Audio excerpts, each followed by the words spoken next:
Andrew, I've been thinking a lot about this debt ceiling thing because we've been thinking a lot about it, or talking a lot about it here, and obviously we've had this discussion so many times before.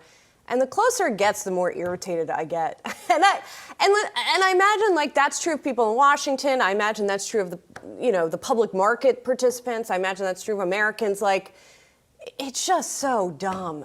The whole thing. I mean, I'm just curious, like, do people inside Washington see it that way? Because the spending cuts that they're quibbling over are really marginal here for the overall size of the debt, if they're really serious about the debt. And like, why not divorce this from holding our debt rating hostage? I'm just curious, like inside the Beltway, if the view is the same as it is outside.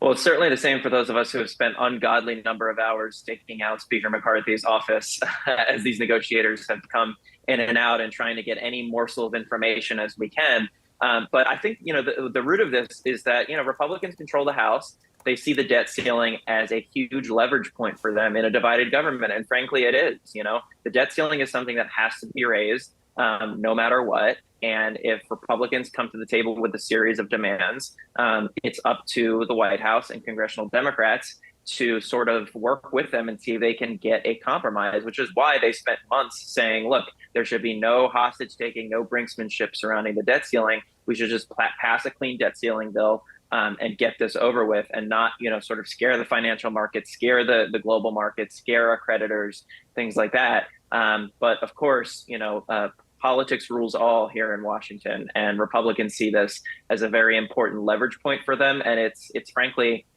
one of, if not the chief reason that Speaker McCarthy won the speakership in the first place. But it's leverage for getting nothing. Like, is what they're going to win in this so important? Like, it just seems like the stakes are very high, and the ROI, to talk in Wall Street terms, is pretty darn low. Yeah, look, I mean, especially the case if these spending cuts are quite modest, right? And you're going to have these hardliners who put McCarthy in the speakership in the first place, not end up voting for whatever bipartisan product comes of it anyway, right?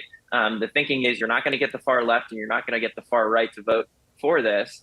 So you're going to get the reasonable center of both parties to get this over the finish line, get 218 votes in the House, 60 votes in the Senate. So to your point, it's like, the people who are holding this up in the first place aren't going to be voting for the final product in the end anyway, right? So that's a lot of the time how these things work in Washington.